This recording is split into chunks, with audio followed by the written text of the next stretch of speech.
Hi, ನಮಸ್ಕಾರ. ಶಾರೂಸ್ ಕಿಚನ್ಗೆ ಸ್ವಾಗತ. ಇವತ್ತಿನ ರೆಸಿಪಿ ರಸಮ್ ಮಾಡ್ತಾ ಇರೋದು.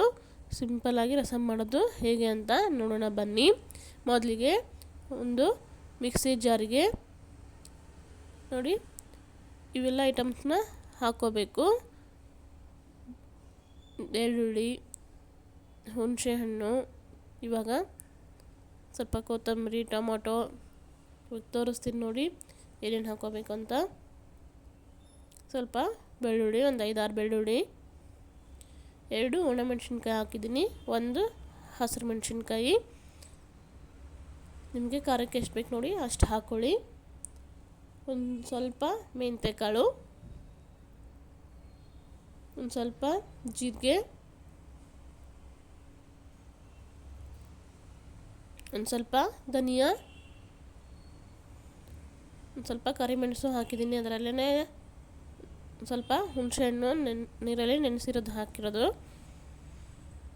ಒಂದು ಅರ್ಧ ಟೊಮೊಟೊ ಹಾಕ್ತಾಯಿದ್ದೀನಿ.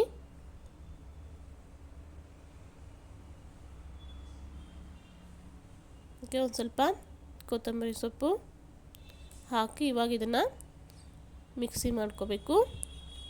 ನೋಡಿ ತೋರಿಸ್ತೀನಿ, ಈ ಥರ ಮಿಕ್ಸಿ ಮಾಡಿಕೊಂಡು ರೆಡಿ ಮಾಡಿ ಇಟ್ಕೋಬೇಕು. ನೋಡಿ ಇಷ್ಟಾದರೆ ಇದು ಸಾಕು. ಇವಾಗ ಮತ್ತೆ ಒಂದು ಪಾತ್ರೆ ಇಟ್ಬಿಟ್ಟು ಅದಕ್ಕೆ 4-5 ಸ್ಪೂನು ಎಣ್ಣೆ ಹಾಕಿ, ಎಣ್ಣೆ ಸ್ವಲ್ಪ ಬಿಸಿ ಆದಮೇಲೆ ಒಂದು ಸ್ವಲ್ಪ ಸಾಸಿವೆ, ಒಂದು ಸ್ವಲ್ಪ ಜೀರಿಗೆ, ಜಜ್ಜಿರುವ ಬೆಳ್ಳುಳ್ಳಿ,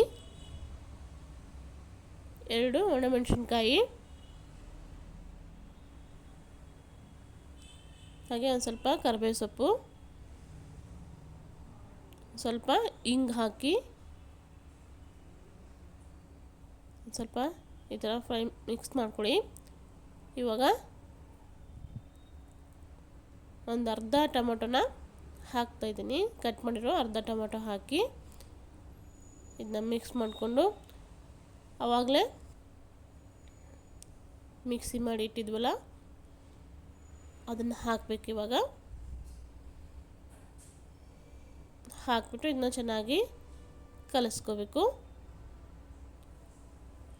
ಇವಾಗ ಇದಕ್ಕೆ 1 ಗ್ಲಾಸು ನೀರು ಹಾಕಿ, ನಿಮಗೆ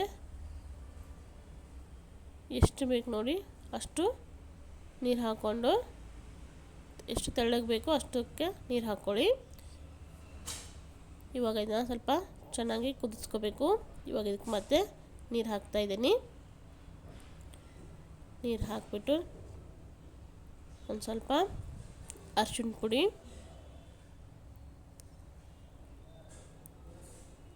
ರುಚಿಗೆ ತಕ್ಕಷ್ಟು ಉಪ್ಪು,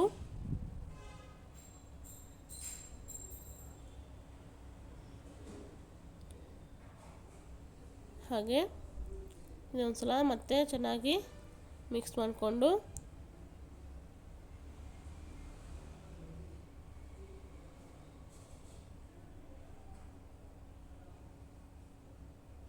ಒಂದು ಸ್ವಲ್ಪ ಬೆಲ್ಲ ಹಾಕ್ತಾಯಿದ್ದೀನಿ.